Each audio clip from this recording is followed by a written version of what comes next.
Annick, j'aimerais que tu nous parles de la lettre mem.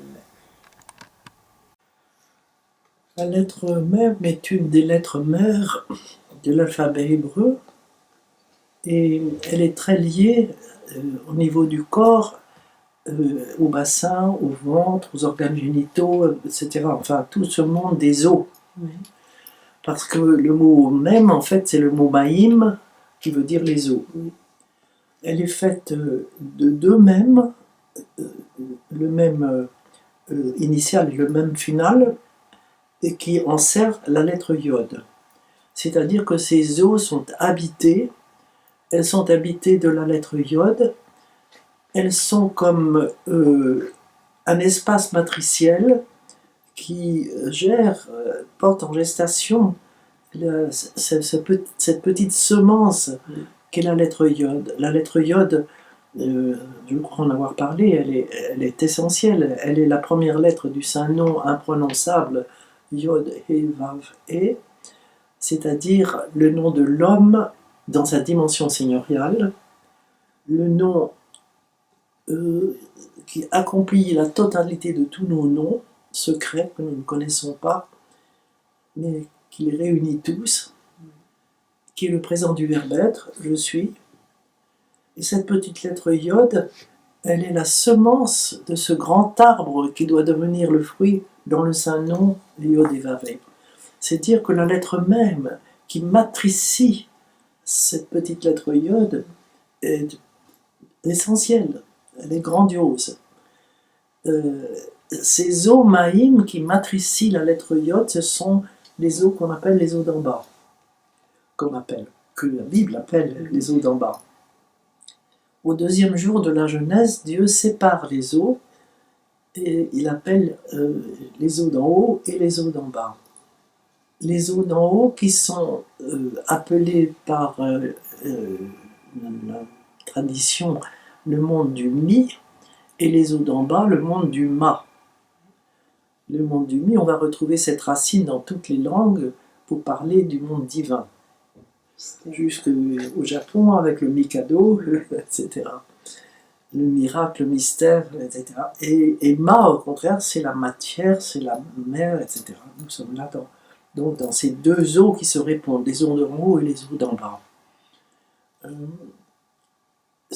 Et les deux sont un profond mystère et sont immédiatement, après qu'elles ont été séparées, distinguées plus exactement, elles sont immédiatement reliées par ce que l'on traduit par les cieux, c'est pas une bonne traduction, par l'étendue, je veux dire. La rakia. La rakia shamaim, c'est qu'on traduit par l'étendue, et l'étendue donne une idée horizontale.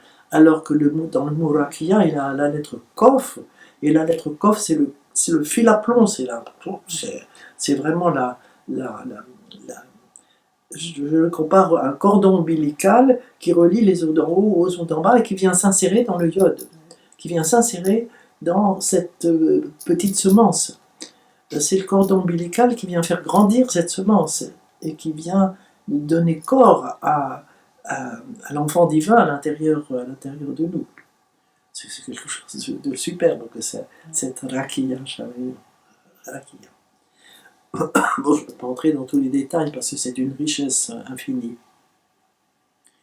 Donc les maïm, c'est ce qui porte ce grand mystère de la croissance du Fils de l'homme à partir de cette petite lettre Yod, croissance de l'arbre, on peut voir toutes ces images, croissance de l'arbre, montée de l'échelle, toutes ces images-là sont justes pour exprimer la croissance de l'homme, dans le Fils de l'homme intérieur. Et ce sont les os d'en bas qui matricient tout cela. Alors il y a un moment où lorsque chacun de nous fait croître, libère la semence, avec la grâce divine, libère cette semence commence de croître, tout à coup on sort des eaux. On n'est plus noyé dans les eaux, on sort des eaux.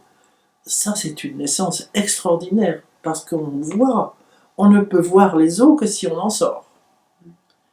on ne peut voir le potentiel magnifique qu'elles contiennent que si on en sort.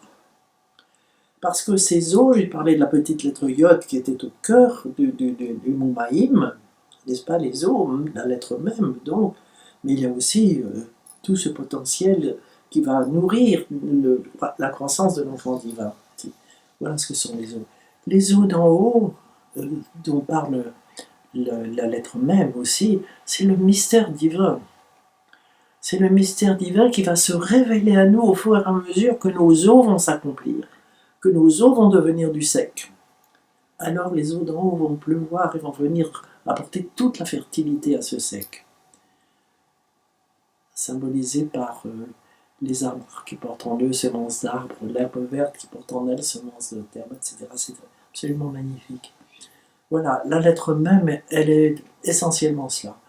De plus, elle a pour valeur 40.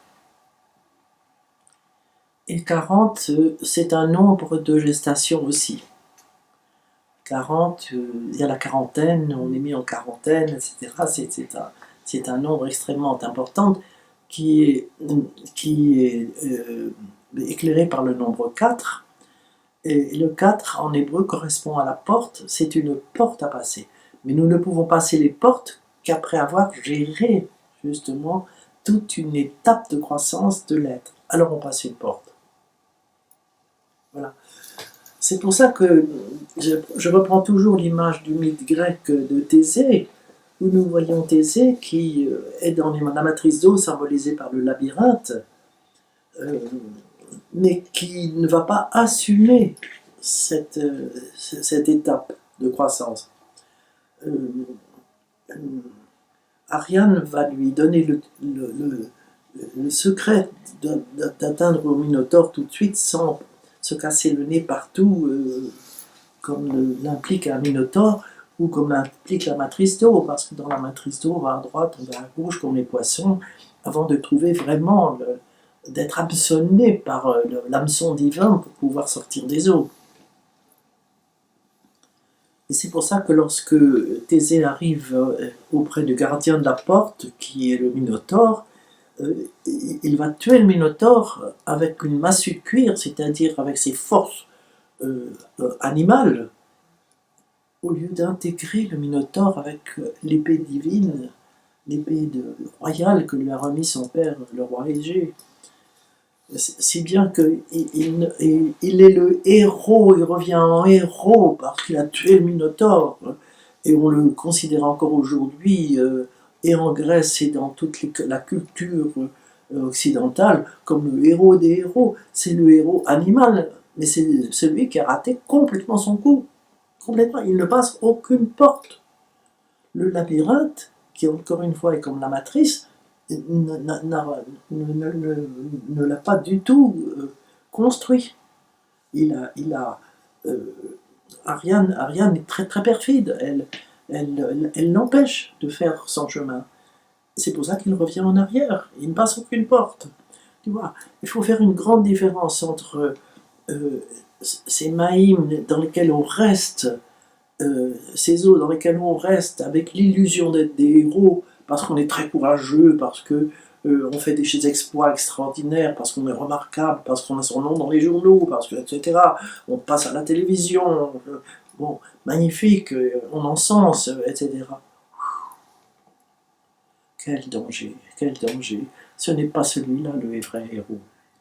Le vrai héros est celui qui intègre le Minotaure. C'est celui qui va entrer après dans la matrice de feu et qui va aller nommer toutes ces bestioles intérieures, la jungle qui est à l'intérieur de lui, et travailler sur toute cette jungle et sur toute sa violence intérieure, et qui va transformer cette violence en amour.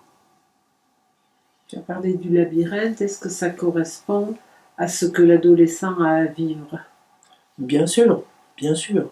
Et c'est bien pour ça que l'adolescent, autrefois, était porté à des initiations, pour qu'il puisse découvrir justement son intériorité, ses animaux intérieurs. Les grottes que nous redécouvrons aujourd'hui avec ces peintures rupestres extraordinaires de toute beauté, c'était certainement des lieux d'initiation, où on faisait jouer avec des jeux de lumière tous ces animaux sauvages pour que le jeune comprenne qu'il est ça à l'intérieur de lui. Et d'ailleurs, on le laissait dans la forêt pendant un certain temps pour qu'il vive avec les animaux sauvages et qu'il se voie dans ces animaux sauvages. Et là, il n'y a plus rien de tout cela aujourd'hui. Plus rien de Donc tout ce qui ça. nous manque, c'est quelque chose pour effectuer le processus de différenciation. Bien sûr, ça nous manque terriblement. Voilà, c'est pour revenir à la lettre même, puisque c'est la question que tu m'as posée, c'est vraiment les mahim, les eaux, toute cette expérience matricielle que nous vivons dans un premier temps. Et encore une fois, les eaux d'en haut, à ce moment-là, se découvrent. Et on entre dans... Hier, je parlais dans le stage que j'animais de ces étapes différentes où Élie monte sur la montagne de leur rêve et puis il cherche à entendre la voix divine et la voix divine n'était pas dans le vent, dans le grand vent, la voix divine. Après, elle n'était pas dans le tremblement de terre, et puis elle n'était pas non plus dans le feu, dans les éclairs, le tonnerre, la foudre, etc. Non, elle était dans le silence parlant. Et on ne peut pénétrer la Torah, pénétrer les évangiles, pénétrer les textes sacrés, que si on passe par les différentes étapes de lecture qui correspondent aux différentes étapes d'ouverture du cœur. Et on entre vraiment dans les profondeurs des maïms, des eaux, et que lorsqu'on entre dans ce silence qui murmure. On est là dans deux mots contradictoires, un silence qui murmure. Alors là, on entend la voix divine. Dans notre actualité, nous avons malheureusement beaucoup de migrants qui meurent noyés.